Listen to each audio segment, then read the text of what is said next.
Isang magandang araw po sa inyo lahat at welcome po sa aking channel. Ngayon po gagawa na naman po tayo ng reaction video mula po ito kay Melv's Castle. Ang title po nito, Bangka, pinasabog ba ng China Coast Guard? Kasalanan ng China, lapnos buong katawan ng dalawang fisherman. Kung hindi ka pa po nakasubscribe sa aking channel, please subscribe para po ma-update kayo kapag naglalabas po tayo ng ganitong reaction video. Simulan na po natin to. Let's do this. Tignan nyo kung gaano kasinungaling ang China Coast Guard. Isama mo pa dyan ang bayarang Chinese-controlled media. Ito ang literal na fake news. May isang aksidente kasing nangyari sa Baho de Masinloc, Zambales. Sa di inaasahang pumotok ang makina ng bangkang gamit sa pangingisda. Grabe na halos lumubog na yung bangka nila. Kawawa naman yung ating mga mangingisda na biktima po nitong pagsabog na to ng kanilang makina. At yung nga nalapdos nga raw po ang kanilang mga balat dito, second degree burn. Sobrang sakit po niyan, no? Dito agad na rumisponde ang barko ng Philippine Coast Guard. Pero bago makalapit sa sugatan at lapnos-lapnos na katawan ng ating kababayan, pinigilan tayo ng China at nag-dangerous maneuver pa. Grabe talaga tong China, no? Hindi muna nila inaalam kung bakit nandiyan ang ating mga kasundaluhan, no? Kasi ship nga po, rescue operation yan. No, nag-dangerous maneuver pa, nilagay pa lalo sa alanganin po yung mga buhay ng rescuer at ng mga ire-rescue po nilang mga mangingisda natin. Grabe talaga tong China na to. Sobra-sobra na po talaga sila. Tinlock sila nung China Coast Guard nung papunta sila doon sa area. Ayop talaga. Nagkaroon pa ng dangerous maneuvers. Kinumpirma rin ni Commodore J. Tariela na hinayaan lang ng China ang nasabugan. Yan ay matapos makausap ni Commodore J ang ilan nating kababayan na nandoon sa pinangyarihan. Wala talagang puso tong China eh, no? Talagang wala na silang wala na silang ibang ginawa kundi talaga kumbaga pansarili na lang po nilang interest ang kanilang ginagawa. Kahit nakita naman siguro nila na palubog na yung bangka, no? At yun na nga na talaga pong lapnos yung balat ng ating dalawang mangingisda. Ay ganun pa rin ang ginagawa talaga nila. Wala silang pake, no? Dapat po talaga talagang masampulan na po talaga tong China talaga kasi hindi na po sila makatao sa ginagawa po talaga nila. So, lumalabas talaga na hindi totoo at purong kasinungalingan lang ang pinagsasabi ng China nang tumulong sila. Tama. Sa social media at may mga pro-China trolls na nagko-comment dun sa aking post tungkol dito sa insidente na to. Ang sinasabi daw na China ang tumulong, nagbigay ng life ring at nag-alok na tumulong sa mga mangisdang Pilipino. What really happened here? Ang Philippine Coast Guard, nahihirapan tayo laging lumapit, no, sa Baho de Masinloc. Tama. Yung distansya na yan, na 17 nautical miles, it's always like patintero, no? Patintero, no, nahihirapan talaga sila dyan sa West Philippines, lalo dyan sa Baho de Masinloc. Paano natin maiisip na talagang nag-offer ng tulong ng lecheng mga Chinese na yan, no? Kalokohan po yan.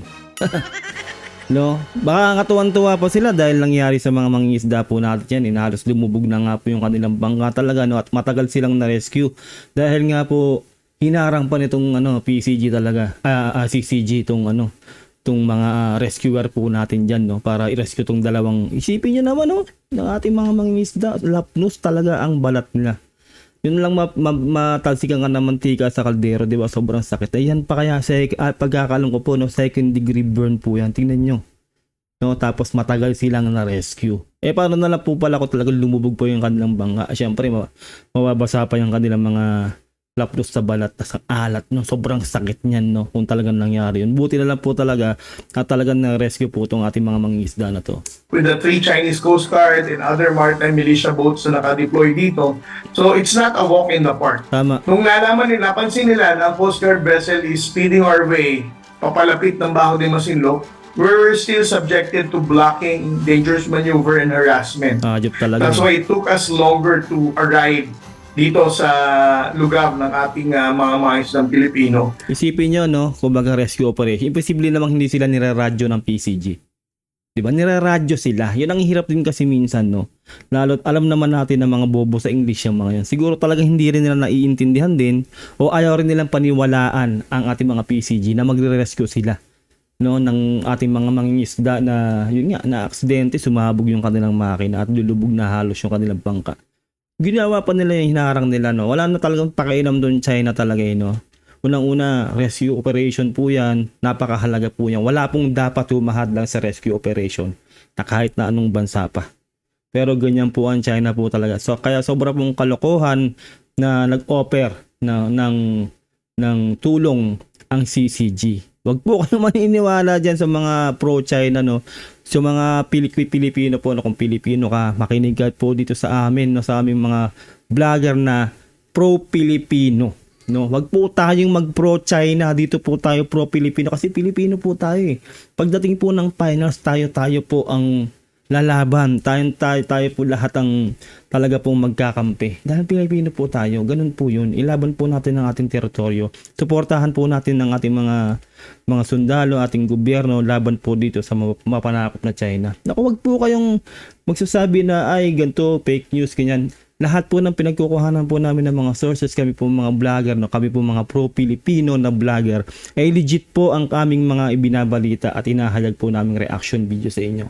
Kaya wag po kayo maniniwala dun po sa mga pro-China, no? Kasi po talaga pong nagpapalala lang po sila ng sitwasyon, no? Kami po ay nagbabalita, naghahayag lang po ng mga nangyayari po sa ating bansa. Kasi po, yung iba po talaga ay wala pong knowledge, no? At busy sa mga buhay-buhay at hindi po nila nalalaman ang mga kaganapan regarding China and the Philippines. Ano pa bang aasahan mo sa China Coast Guard? Sinungaling napakitang Tama. tao pa. Baka mamaya China Coast Guard pa ang rason at dahilan ba't sumabog yun eh. Pwede, no? Malaking factor po yan, no? Malaking factor yon. Pwede. Kung hindi man ay talagang alos talaga kawawa ang ating mga mangingisda dahil talagang na-aksidente na hindi pa agad na-rescue. Untik pa talagang lumubog yung kanilang bangka. Isipin nyo yun. Doble delubyo po nangyari sa ating mga mangingisda. Baka mamaya China Coast Guard pa ang rason at dahilan ba't sumabog yun eh. Malay nyo, hinabol pala ang ating mga mangingisda na nagkos sa pagkasabog nito. Baka mamaya tumatakbo pala sila sa pangangbang hulihin at arestuhin, di ba? Pwede. Wala pang buong detalye dito. Basta ang katotohanan alam na natin. Hinayaan lang ng China ang muntikang masawi ang dalawa nating kababayang nasubugan ng bangka. Kita natin sa video na lumapit sa Filipino fishing boat. At ang ginamit nga nila yung boat na yan, kunyari nagbato pa sila ng life ring, gusto nilang tumulong. Taroy. But what really happened here is this, no? Na-transfer na natin yung dalawang Filipino mangingisda gamit yung service boat ng mga mangingisdang Pilipino. So in wala naman na sila talagang kukunin na ibang tao dyan, kundi yung dalawang injured na personnel lang naman na ginagamot na nung Coast Guard na. They're saying, Ano yan eh, parang PR, no? PR move, kumbaga. Siyempre, bibidyohan nila yan, pipicture nila. Tapos, palalabasin nila sa media, no? Na media nila sa China na ano, tumulong kami diyan sa mangingisda ng Pilipino. Alam niyo na, di ba? Babaliktarin na naman tayo. Sasabihin nila na wala, mabait kami, ganun. Yung Pilipinos talaga yung gumagawa ng diyan, ng sigalot diyan sa West Philippines. Ganun po eh. Isipin niyo, di ba, sinabi niya na po niya, no, na talaga pong na-rescue na. Tapos magbabato ka ng ganun, nang wala na palang i-rescue. Sobrang kalokohan talaga yun, no? Yung galawan ng China talaga. gamit yung service boat ng mga mangingisdang Pilipino. So in wala naman na sila talagang kukunin na ibang tao dyan, Tama. kundi yung dalawang injured na personnel lang naman na ginagamot na nung Coast Guard na. They're saying na sila daw mismo ay nag-alok na tumulong. Sila daw mismo ay nag-assist sa pag-rescue. Taroy. But that never really happened, sir. Isipin nyo, di ba? Ayan talaga. Ayan na, no? Gagawa talaga ang paraan ng China talaga na magmukha tayo yung villain dito, tayo yung masama. Isipin nyo, sabihin nila, sila yung mabait, no? Nag-offer sila ng rescue, ganun, no? Pero, tapos na po ang, eksena, kumbaga. Na-rescue na po ng ating mga PCG yung mangingisda po natin. Tapos kunwari nagbato sila ng rescue something, whatever na yung kulay orange na yan, na parang salbabida. Grabe talaga tong China, no? Lahat gagawin talagang mapasama lang po tayo, no? Pero hindi naman po maniniwala ang buong mundo eh. Dahil alam ng buong mundo kung gaano kasama ang China dito sa West Philippine Sea. Sa Blue Filipino fishermen were already on board Yes. the Coast Guard vessel, the Philippine Coast Guard vessel, when they arrived at the sea. ligtas na naman ang ating mga kababayan. Yes, Pero buti what naman. if talaga kung China ang dahilan ng pagkasabog ng kanilang bangka?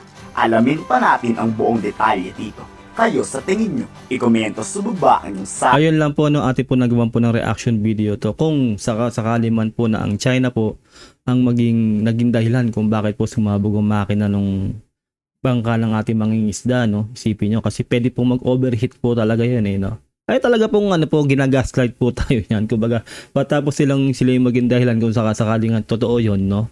Tapos bilang sasabihin nila, i-rescue. Di ba? Sino ba namang siraulo na papayag ng ganun, no? Kung hindi man po totoo na talagang silang dahilan yan, kung talagang aksidente po, no? Yun nga po ay talaga pong nagpapanggap po ang China na kunwari ng re-rescue. Na-rescue na nga po ng ating mga PCG. I-comment nyo na lang po sa baba. Diyan sa comment section kung ano po sa loobin nyo.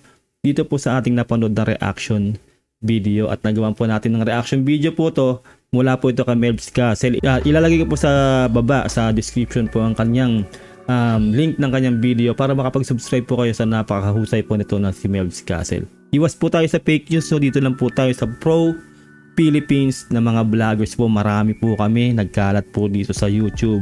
Wag po kayong maniniwala doon sa mga pro China, no? Tayo po kay Pilipino, magsama-sama po tayong sumuporta sa ating gobyerno at syempre po sa ating kapwa Pilipino. Ingat po kayo lahat. Till next time, God bless and peace out. Bye!